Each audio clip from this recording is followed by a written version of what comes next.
Hey, listeners, it's great to have you here today for episode 784 of People Behind the Science. This week, we are rebroadcasting our interview with our guest, Dr. Susan Wessler.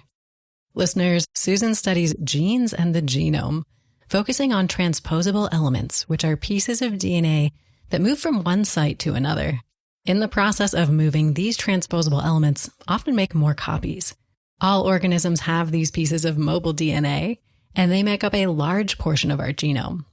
Susan wants to know how organisms survive and thrive with all of this extra DNA, as well as why it exists and whether it provides any benefits.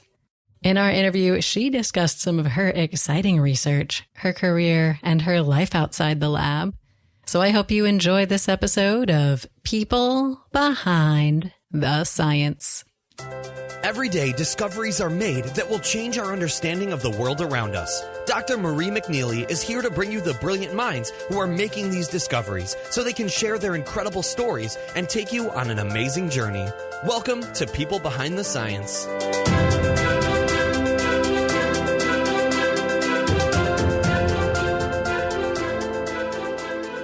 Hello, everyone, and welcome to another episode of People Behind the Science. Today, I am excited to introduce you all to Dr. Susan Wessler. So, Sue, thank you so much for joining us today. How are you? I'm fine. Wonderful. Well, we are excited to chat with you about your experience and your research today. And listeners, just to give you a little introduction here, Susan is a distinguished professor of genetics at the University of California, Riverside. She is also a Howard Hughes Medical Institute professor and the Home Secretary of the National Academy of Sciences. Sue received her PhD in biochemistry from Cornell University and then spent time as a postdoctoral fellow at the Carnegie Institute of Washington. She also served on the faculty at the University of Georgia for over 25 years before moving to UC Riverside, where she is today. And Susan has received many awards and honors over the course of her career. She is a member of the National Academy of Sciences, a member of the American Philosophical Society, a fellow of the American Association for the Advancement of Science, and a fellow of the American Academy of Arts and Sciences. Susan is also the recipient of the Stephen Hales Prize from the American Society of Plant Biologists, the Federation of American Societies for Experimental Biology Excellence in Science Award, and very recently, the McClintock Award from the Maize Genetics. Now, Susan is with us today to tell us about her journey through life and science. So, Susan, today we want to get to know you, both as a scientist and also as a person. So can you start off by telling us what you like to do with your time when you're not doing science? All right. I like to read. I love to read. I like to exercise, and I usually read when I exercise. Recently, I've been getting to know my new home in Southern California. So I've been here for 5 years, and there's a lot to do in Southern California and a lot of places to visit. So I've been visiting the mountains, visiting the beach. I love it here. It's a wonderful place to live. And I like to hang out with my husband and visit my daughters whenever I can. They're older, so it's more a treat to see them than something I do every day. Certainly. You get a little treat to travel and go on vacation to visit them, right? Exactly. Well, Sue, it's wonderful to hear about some of your hobbies, how you spend your time when you're not at work. And I'm impressed to hear that you can read while exercising. I have tried it many a time on the treadmill and it never goes well. So do you have a secret? Well, I don't run. I walk. Okay. I walk fast. And yeah, I know other people tell me they have a hard time doing that. But fortunately, I don't, because I look forward to that every morning. Gotcha. Well, we always like to get book recommendations. So can you tell us about a book that you've read and really enjoyed that you think myself and our listeners should check out? Well, I like to read history. I think I would have been a historian if I didn't become a scientist. And I guess I'm lucky because I probably wouldn't have been as gainfully employed as a historian. I enjoy reading biographies. My favorite, I think, has been Robert Caro's biography, 4 parts so far, of Lyndon Johnson. I'm currently reading a biography of Einstein. I'm reading a book about Kim Philby, A Spy in the Family, Doris Kearns Goodwin. That's usually what I like to read. And occasionally I'll pick up fiction and read that when I need my mind to relax. Gotcha. So you mentioned you would have been a historian perhaps in another life. Is there a particular area of history that you're interested in or a particular period? I like American history. Okay. I also like the history of science, sort of the history of science in the 20th century. So I think one of my favorite books, which I didn't mention, was The Emperor of All Maladies, about, I think it's called A Biography of Cancer or A History of Cancer. It's a fairly recent book, and I've led discussion groups with students. It's a wonderful history about cancer therapies. It's a really good introduction if people don't understand, just about leukemia and just the history of cancer over the century, which has been fascinating. Certainly. Well, Sue, great book recommendations for our listeners. We'll put them out on our website for all of them to find. And I think it's really interesting, this picture that you're drawing of being interested in science and history. And I think a lot of times knowing the history almost makes you appreciate the scientific advancements of a time more. So very, very cool. Yeah, absolutely. It also provides a story. I know when I used to teach introductory biology, I used to sort of present it in a historical context, although I think students now don't think the same way about history. I think there's so much going on now in the current that history, for a lot of students, they find very boring, which is really a shame, I think. Well, I think it's tough too with the curriculum for a lot of scientists now. You're sort of forced to choose between taking a lot of these history or art or those kinds of classes and all of the science classes you have to take. So exactly. It's a challenge. But Sue, great to hear about some of your own interests. And now we're going to dive into your scientific interests. Can you tell us all how you describe your work to someone who might not be as familiar with science? I know that's always tough, especially because what I do is really basic research. And I think it's sort of much easier to describe, things that people can understand, like maybe looking for a cure for cancer or something like that. But when I talk with people, what I mention is have them think about genes, have them think about that genes encode things that ultimately form their body and the bodies of all living things. Then I mention that all of the information necessary to encode the information for our entire body can fit into about 2% of our genome. So what I say is that and I describe as best I can, what a genome is, that it's all of our genetic information, it's what makes up our chromosomes.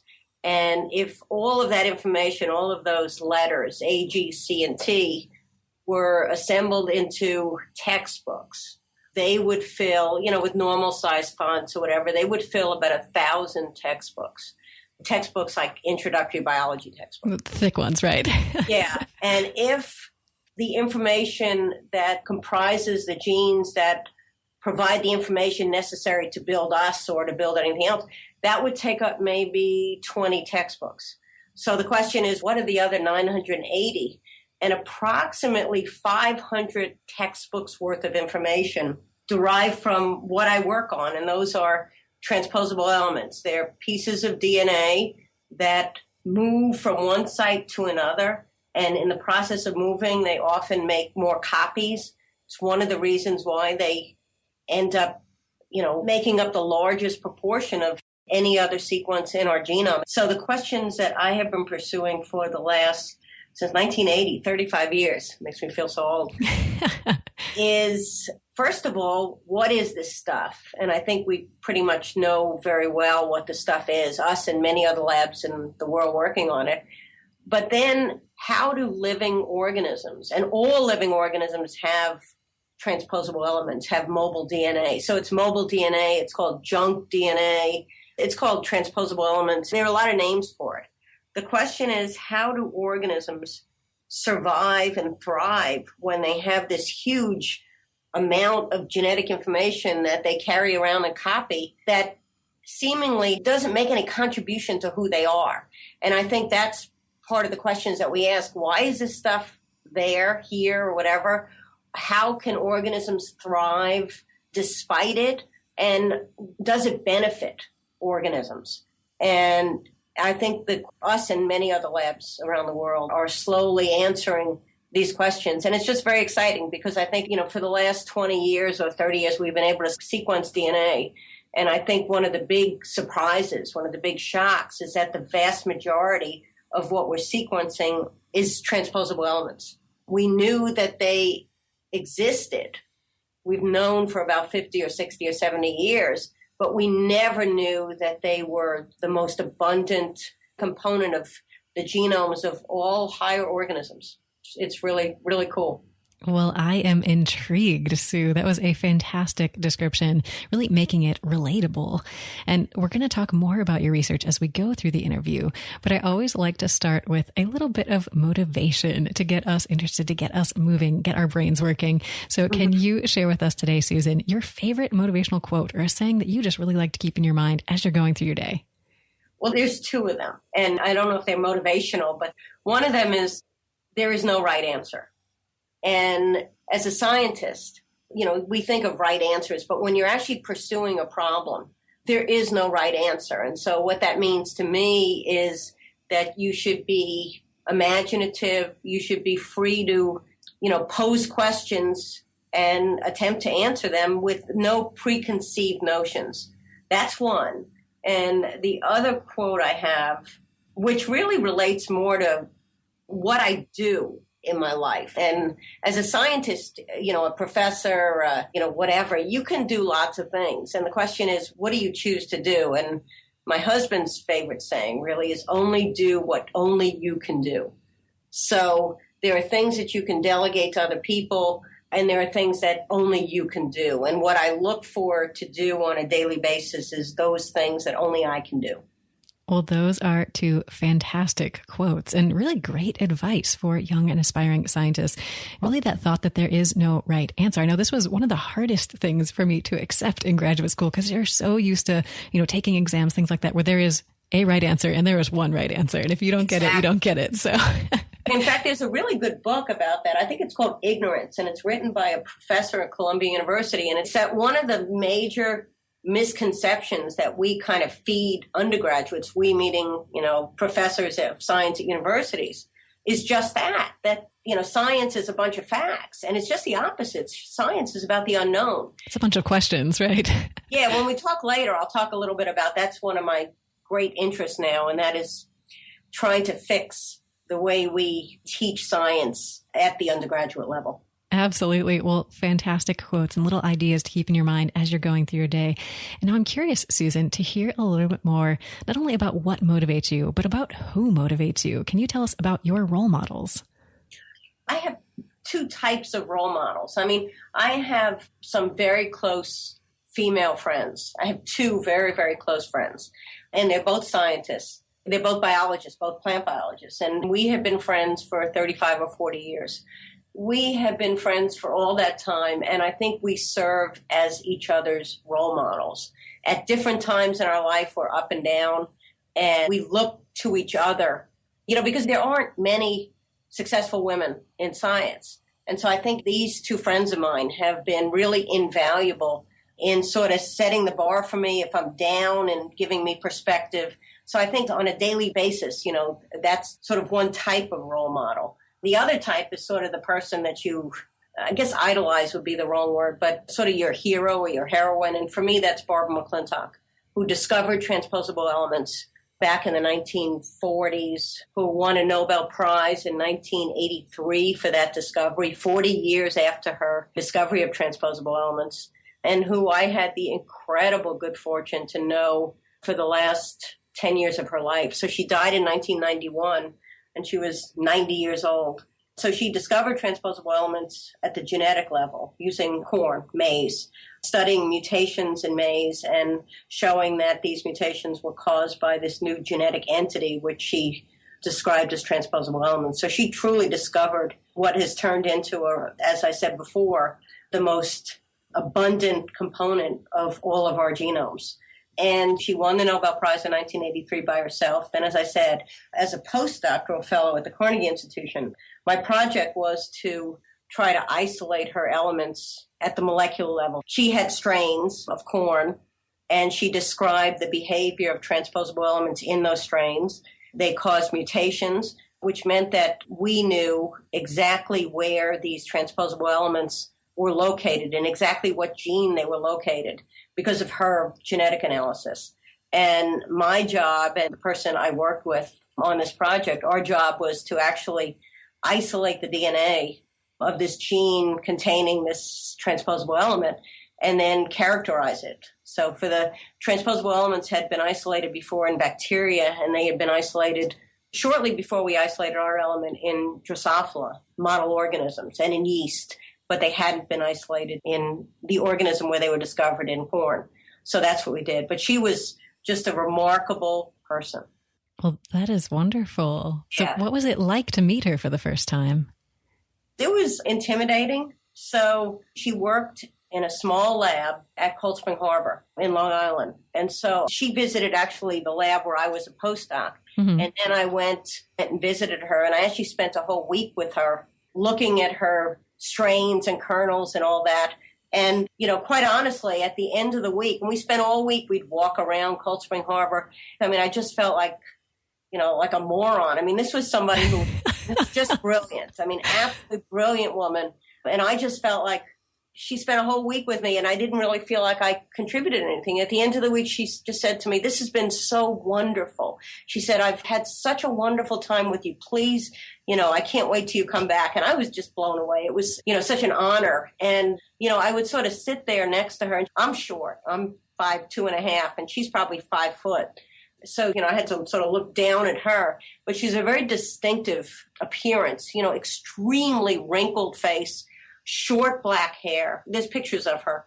Probably on your website you could put pictures. Sure. But her eyes were just, there was somebody home there. And Mm-hmm. she was just extremely perceptive and also very funny.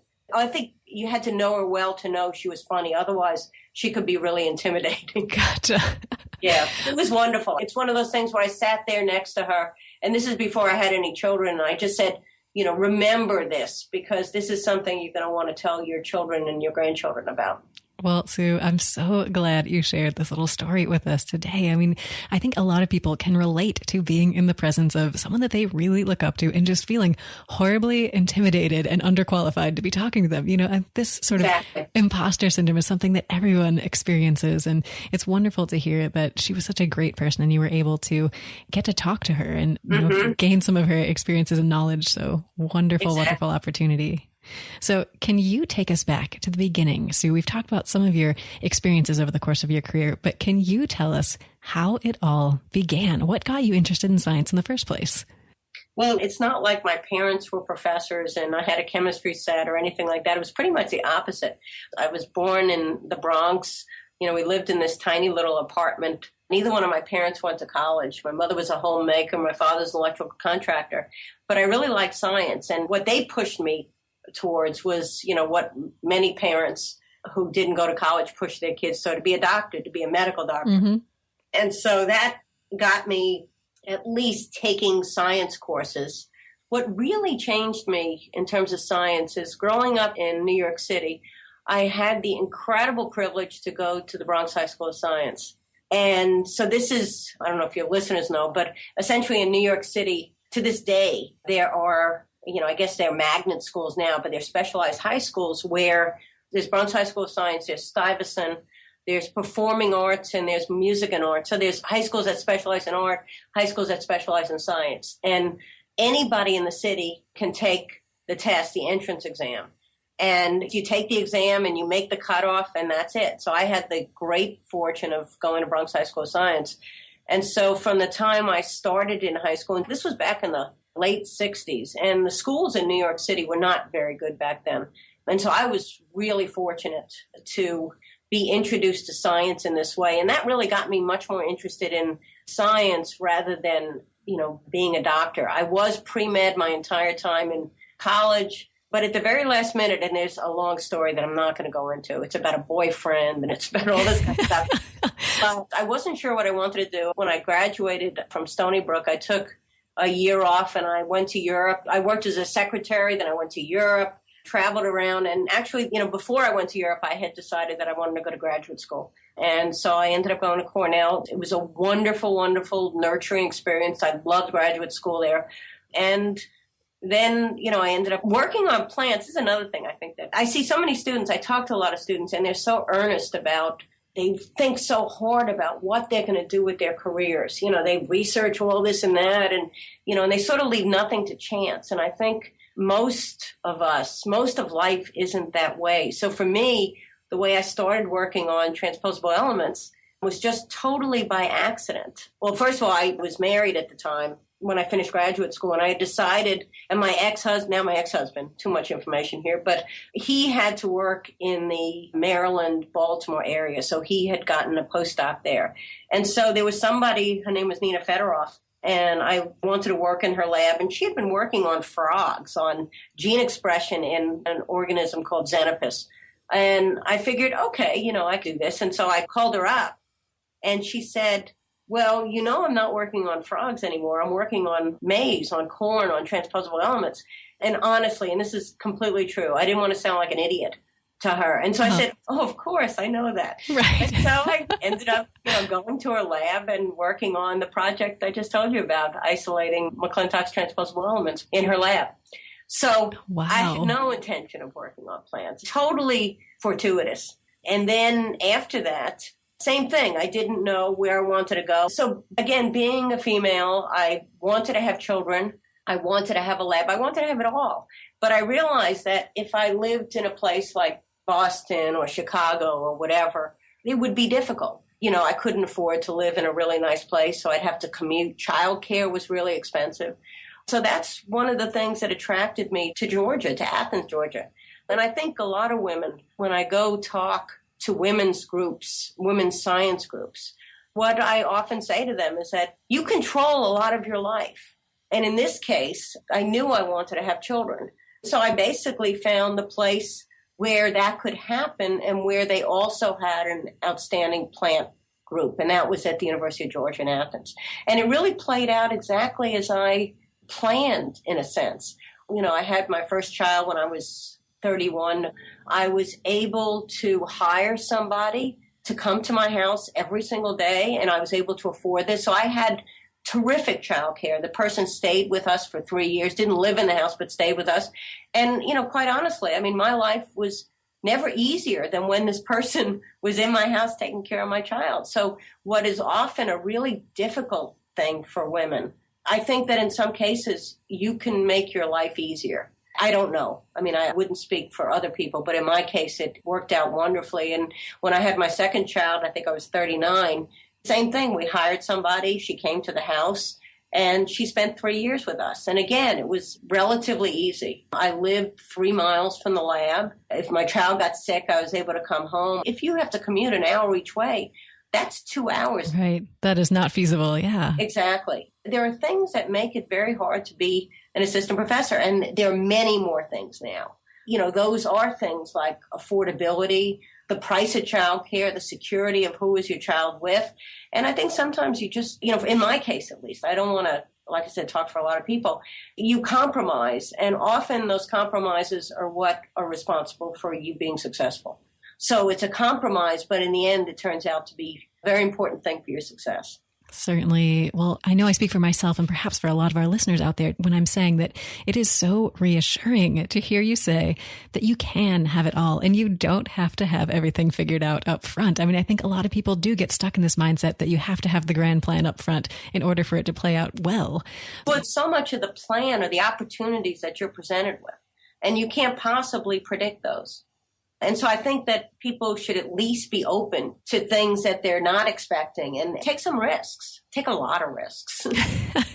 But, on the other hand, it is much, I probably shouldn't say this, but unless you're really, really committed to being in academia, it is not the same world as it was when I started. It is much more difficult now. It's much more difficult to get grant funding. It's just difficult in so many ways. As someone with some influence now, myself and many other people are trying to change that. But it's not the wonderful profession it used to be. It's much more difficult to be successful. Certainly. And I think this really ties in nicely to one of the questions that I love to ask our guests is to talk about some of the challenges that you've faced in your career, even some of the failures that you've had to kind of show that the journey can be bumpy at times, but it's still a fantastic career. I was trying to think about that. The failures don't have to do with scientific failures because sort of by definition, science is about failures. Right. So you expect them. There are only failures if you have expectations that this is the way it's going to work and then it doesn't work that way. And I think the thing about doing science is you have to be open to possibilities and you have to let your experiments talk to you. So I've had no failures that have to do with, actually not getting the experimental results I wanted or anything like that, or putting all my eggs in one basket and finding out that, well, it just doesn't work that way. Mm-hmm. One of the things is I had somebody in my lab who was manipulating the data. So fraud is something that some people have to deal with. And it probably is the most frightening thing to deal with, is if, someone is manipulating the data and then publishing something that is not true. And this happens in a lot of labs, because if you run a lab, you're often not working at the bench. Mm-hmm. And so you're not watching people. And so fortunately, in my case, the fraudulent work never got published. But if you ask most scientists, if they're afraid of this, you could be successful for 20 years. But if there's a paper or 2 or 3 where, it has to be retracted because of fraud, that can ruin your career. So, it is very, very scary. And it happens. It happens quite a bit. Certainly. So how do you deal with one of these situations? Like if you, for example, in this case, found out there was fraud going on in your lab, what's your initial response and how do you take action? You go right to the administration. You go right to in this case, the vice president for research. Gotcha. And they do it. You don't do the investigating. You bring in people who are trained to do that. Gotcha. I was going to say it must be difficult with people in your own lab, to start that confrontation. So it's good to hear that they have systems in place to take care of it. Well, every university has systems in place. Not that they're great systems. Right. But it's something that you can't do on your own. You have to leave it to other people to do. So that's one thing. I think the usual of having grant proposals rejected or papers rejected or something like that, those are the failures that I think many of us deal with. And sometimes you learn from it. Sometimes it's not fair. I think a lot of times I try to tell students, undergraduates, even graduate students about, what it's like being involved in research and, writing the grants, writing the papers. And, it's not a perfect system. So a lot of times the people who review your manuscripts do a lousy job. And that sucks. Mm-hmm. And, there's very little you can do about it. I mean, you can appeal and say, but in many cases they reject so many papers that they're not going to reconsider. Right. So all scientists deal with that kind of failure or disappointments or whatever, of rejection. Yeah, I think I've had a fairly straight shot. There haven't been many setbacks besides, personal kind of stuff of divorce and a sick child and stuff like that. I mean, those are the things that are really important. Certainly. Well, I think you brought up some really great examples of problems that scientists face, not only scientifically, but personally. And all these things sort of come together when you're trying to get your career up and moving and keep things going. So glad to hear about these examples that you mentioned. But we don't just want to talk about the difficult times, the challenges, the problems. So can you tell us next, Sue, about a success story? One of these things that really meant a lot to you, and it can be a big success or even a small victory. Well, I've, in the last, I'd say 7 or 8 years, maybe 10 years, sort of refocused a lot of my energy on science education. And again, sort of bringing innovation to the classroom. So the problem, and I think it's being realized nationwide and has for many years, is that we really do a lousy job teaching undergraduates, introducing undergraduates to science. So what's happened now is, introductory classes, whether it be biology, chemistry, have, hundreds of people sitting in these seats and a professor up front showing a PowerPoint or whatever. And the problem is that we're turning off a lot of undergraduates to science. So the number of students who come into a university who want to be a science major and then decide not to because they've been turned off to it is like 60 or 70%. Oh my gosh, I didn't realize it was so high. It's huge. And it's even worse for minority students. And these are exactly the students that we need in our, not just our research labs, because I said before, I wouldn't really recommend to a lot of people to do what I'm doing because it's not the way it used to be. But we need science majors in our society for all sorts of jobs. I mean, besides doctor, besides pharmacy, regulatory affairs, science industry is growing and growing, biotechnology. And so, we really need to fix the situation. And HHMI, Howard Hughes Medical Institute, they've recognized this many, many years ago, that we are doing a very bad job of essentially bringing the excitement of research to the classroom. And they started a program. So I'm now an HHMI professor. I was an HHMI professor starting in 2006. They had a grant competition. They do this every 4 years. The award is $1 million. And what you have to do is essentially tell them how you will bring the excitement of research to the undergraduate classroom. And things that are being done by the National Science Foundation, by, the federal government, is starting to change the way we teach science, the way we introduce science to students. And so my program, what I proposed back in 2006 and what is now growing by leaps and bounds now, is essentially what was to create a replica of my research lab as an undergraduate classroom. So meaning that when I say my research lab is sort of typical molecular biology lab. And the key feature of it is that it's a mixture of what we call wet lab, your typical experimental lab, and dry lab, computational.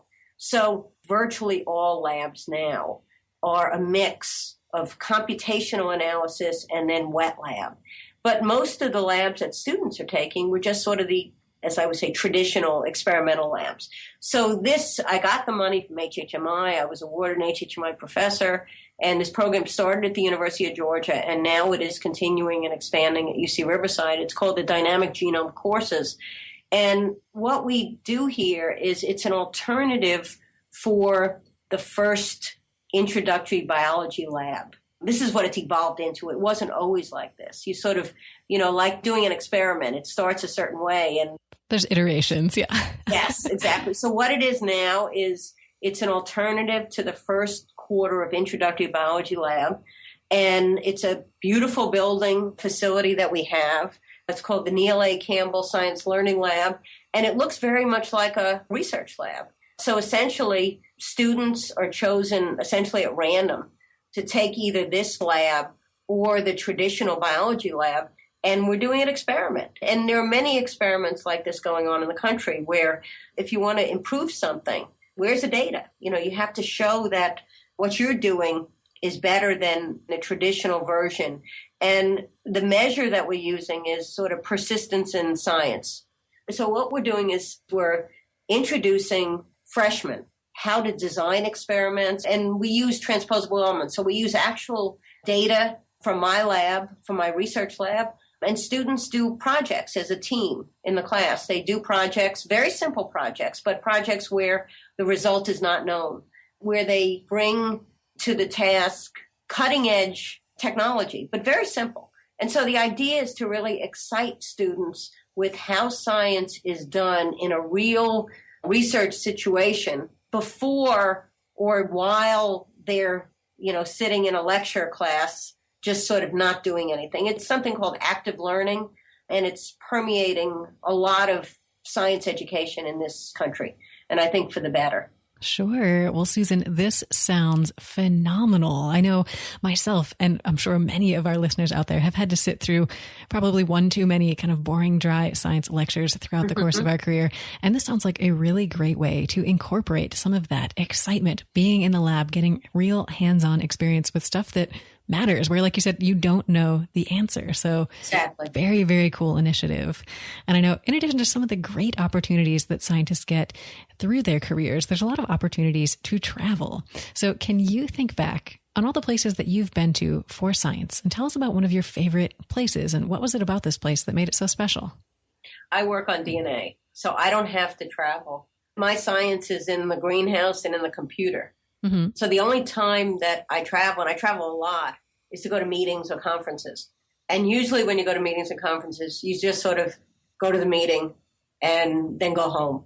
But as a scientist, I'm attracted to, so I'm going to answer your question, but not exactly the question you're asking. So I choose a lot of places to travel with my husband that are interesting from a scientific point of view. So actually, I took my daughters many years ago to Africa, and we went for a couple of weeks.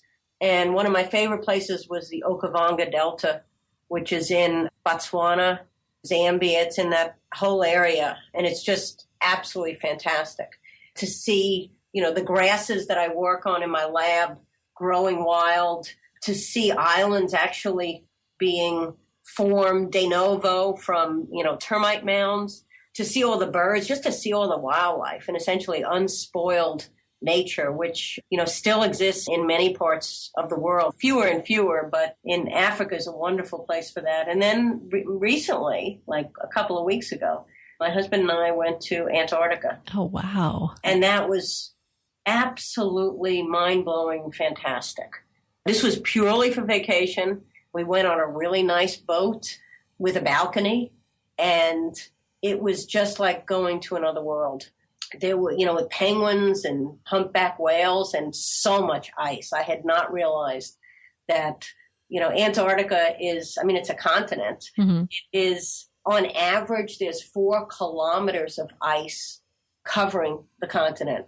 80% of the fresh water on this planet is locked up in Antarctica. And it was just spectacular to think that, the only plants there are mosses and lichens, and I think there's one flowering plant. So it's a place where, I don't know how long it's been under ice, but, there are a few insects there. No big animals except at the tips, by the water. And it's just awesome.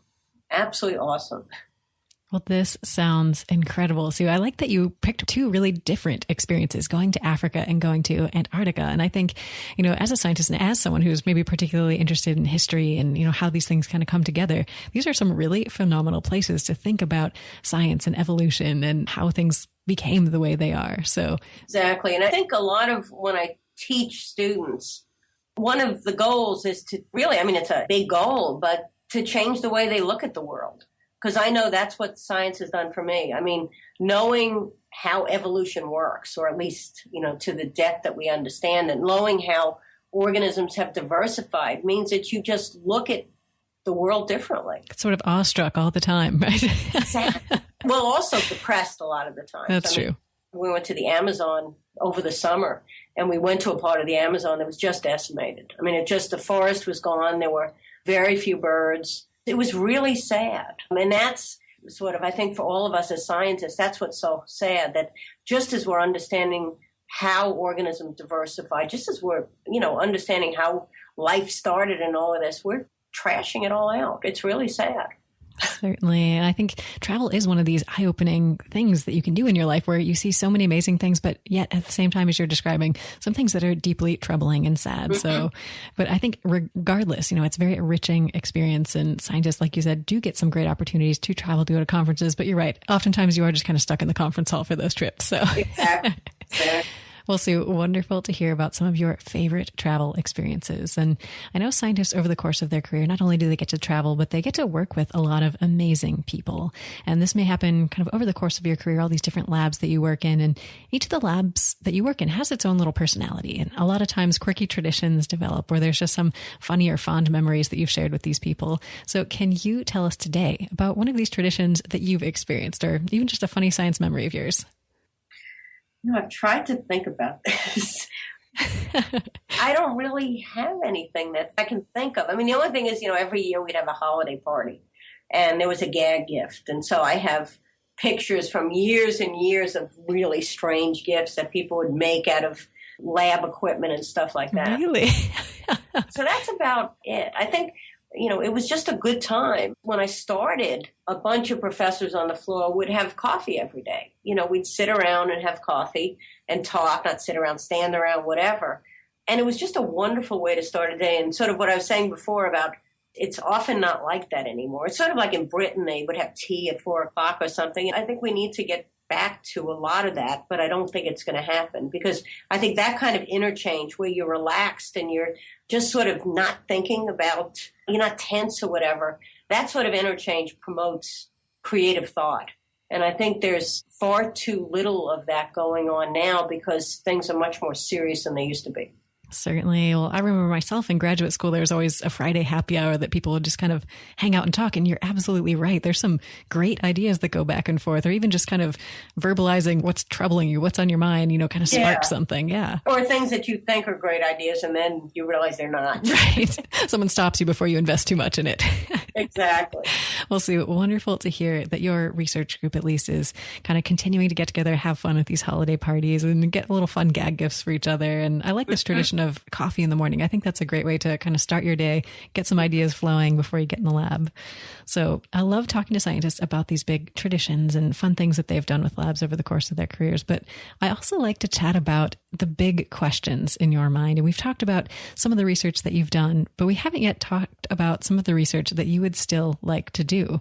So can you tell us, if we gave you everything, Sue, if things like funding and staff and technology and feasibility were not an issue, what is the one question that you are dying to know the answer to?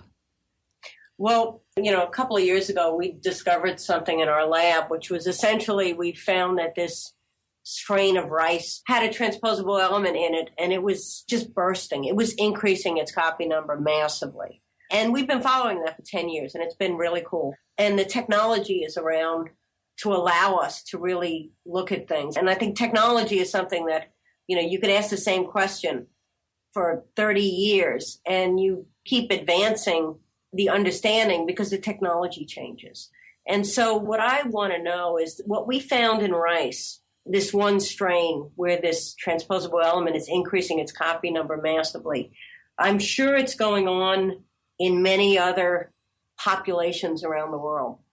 And I would like to be, the way you would address this is basically a lot of sequencing of DNA, which can get costly. It's less and less costly as the years go by, but basically identify populations, and they can be animals, they can be plants, they can be whatever, and sequence the hell out of it. And you could identify these, what we call these bursts of transposons. That's what I'd like to do. And what I'd like to know is, are the transposable elements in organisms responding by increasing their copy number, by becoming more active? So it's known that in some experimental situations, transposable elements become more active when the organism is stressed.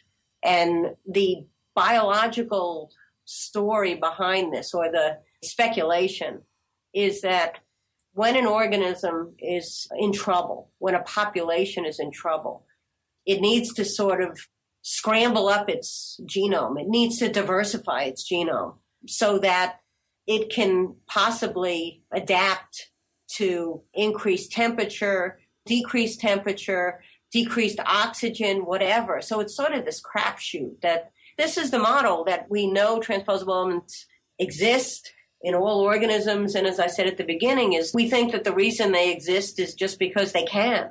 You don't need a reason for something to exist. If it has a way to increase its copy number and the organism can't stop it, and the organism is not killed by it, it'll keep increasing its copy number. Sure. But the question then is, it's also creating diversity in the organisms in which it's increasing its copy number. It's inserting pieces of DNA and changing the expression of the organism's genes. And so we know in many cases that this diversity allows the population to adapt, to be more adaptive. So the question really is the climate change that is going on so quickly, is it impacting the movement of transposable elements in both plants and animals? It's a big question. Very interesting. So do you think these sort of bursts in transposable elements, or maybe additional copy numbers, do you think they have any link to disease, or is this something that's more of on an evolutionary scale? No, they're known to cause disease. I mean, a piece of DNA inserting into a gene in our genome, there are examples of hemophilia. So there's an element in humans called ALU. It's a small, like 300 base pair transposable element. And there are about 1 million copies of this element in our genome. Only about 100 of them have the ability to still move around. And it's known that there are examples of human disease like neurofibromatosis, like hemophilia, where the disease is caused by the insertion of a transposable element into a gene. So we know that just like any mechanism that causes mutations, they can do bad things and good. Very, very interesting, Sue. I think this is a great question, and exciting to hear that you're at least sort of moving in the direction of being able to answer it, at least in one population, in one species. So very cool. So we've had some fantastic discussions today, but I would like to end on just one last piece of advice, Sue, or maybe one little sentence of inspiration that you can share with our listeners today. I think that when I started out in science, somebody sort of was taking credit for something that I did, and it really pissed me off. And one of my friends said that I shouldn't worry about it. They basically said, you did this before and you'll do it again. And I think the kind of positive attitude, there are lots of examples in history, and I'm not saying that my example is historic, but there are lots of examples in history where people, were screwed in some way, and they never let it go. And I think that it's really important to let things go. Not everything, obviously, but just move on and have enough confidence in yourself, that if you've been screwed somehow, it'll change, that you did this before and you could do it again. So that's sort of my advice. Just move on. Don't dwell on the negative if you don't have to. Well, wonderful advice, Sue, and great to have these conversations with you. I think you've provided a lot of great information and inspiration for myself and a lot of our listeners out there. So can you tell us how we can get in touch to learn more about you and your research? Probably the best way. I don't do Facebook. My daughters do Facebook, and everybody younger than I do. But it's just my email, which is susan.wessler, Wessler, @ucr.edu. Fantastic. Well, listeners, definitely reach out to Sue if you have any particular questions. And Sue, thank you so much for joining us today and sharing your story. You're very welcome. And thank you to our listeners out there. Join us again next time for another episode of People Behind the Science. Your voyage to the lives of today's exceptional scientists has just begun. You can find everything we talked about today, including our guests' favorite books, biographies, photos, and more, when you visit us at www.peoplebehindthescience.com. I look forward to seeing you next time on People Behind the Science.